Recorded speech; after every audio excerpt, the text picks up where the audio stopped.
Alright, thanks for checking out another episode of Mindful Music Reviews. Got another Radiohead song for us today.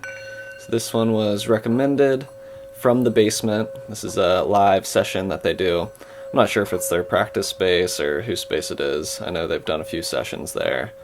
Or maybe it's all from the same session. I saw one of the In Rainbows album years ago. Just saw it once.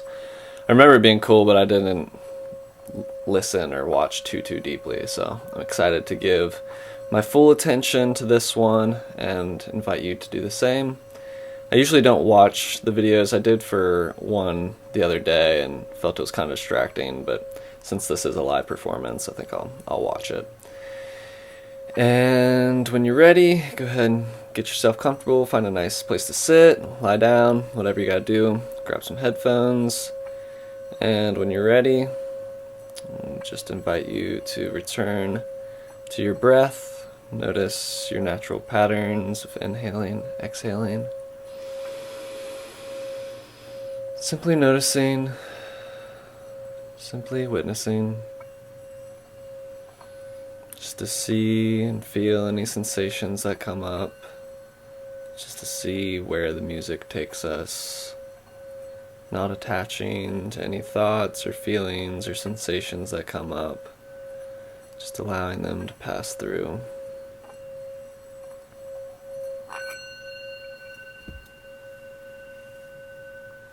With that said, let's melt on in, shall we?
that was super cool.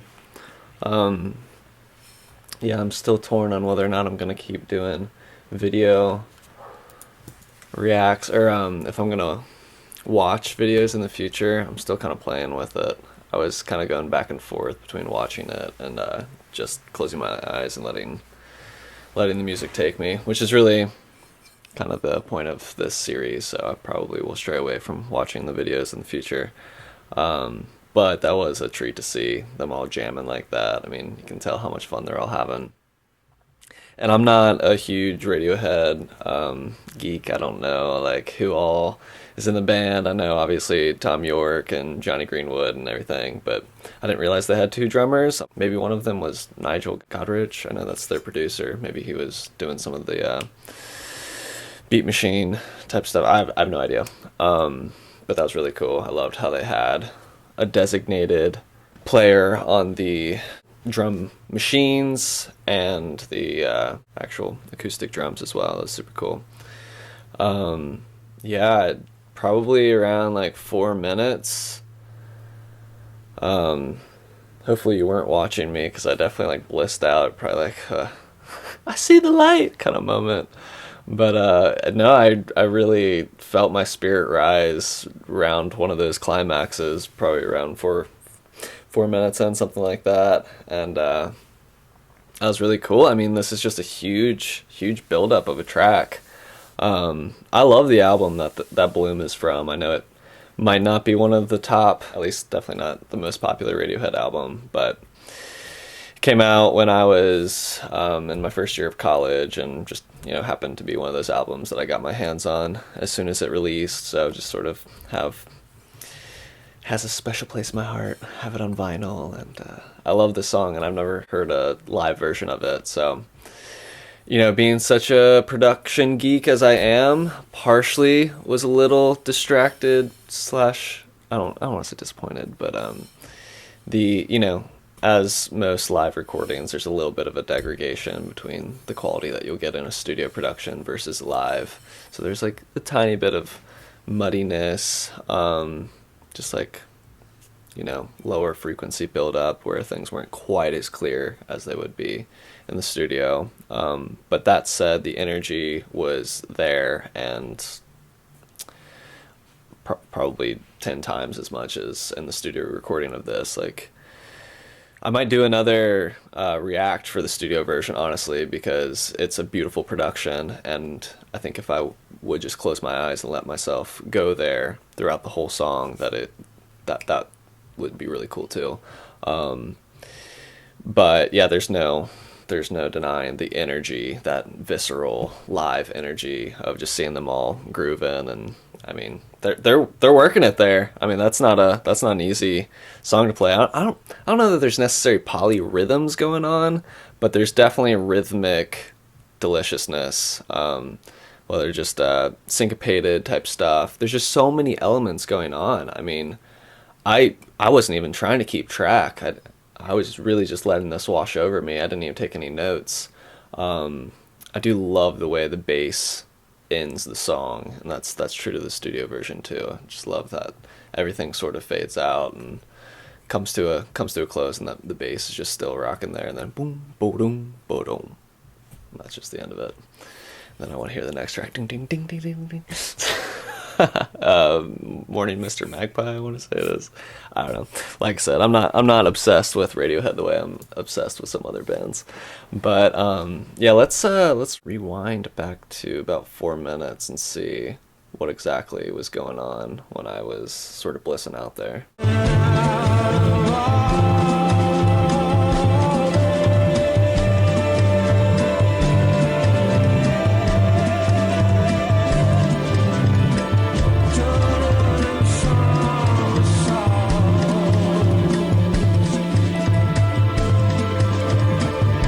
Guess it was a little further, but I loved the fact that they had some horns present. It's super cool. I don't remember necessarily hearing actual brass in the studio version, so that was super cool. And the way Tom York just is drawling out his vocals on this song is so cool. I've always been a fan. I mean, I don't know that I should say always, but I've definitely noticed it in my own style that I tend to really like drawn out vocals and just like letting things swell rather than, you know, trying to get a quick spit a quick line or whatever. Such a dork. So that was really cool to hear a live representation of that, because there's definitely still a little bit of, you know, his voice is being processed somehow, but you can see that he is actually singing it that long, and it's not like they just extended it in the production. So that was super cool.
Yeah, I was guessing it was around 4 minutes, it was closer to 5 minutes. But yeah, it was just an epic build up there.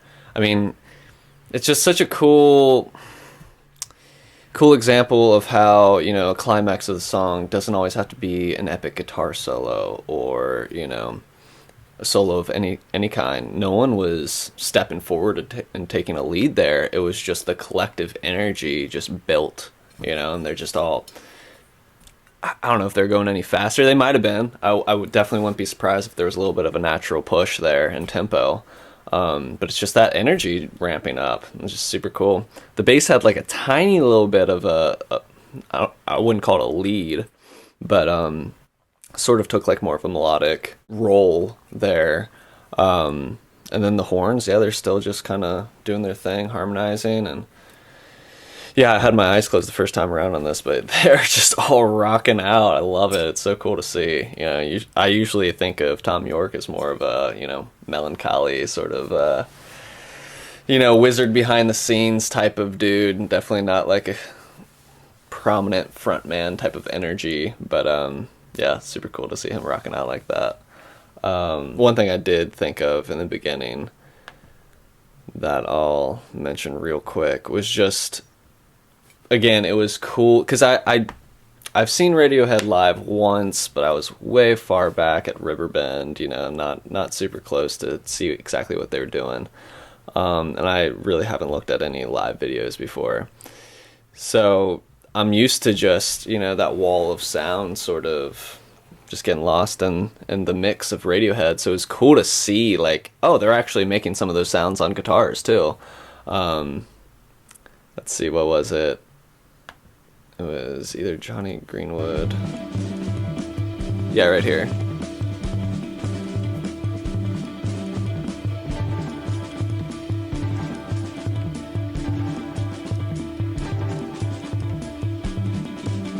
Yeah, that was exactly the spot I was looking for.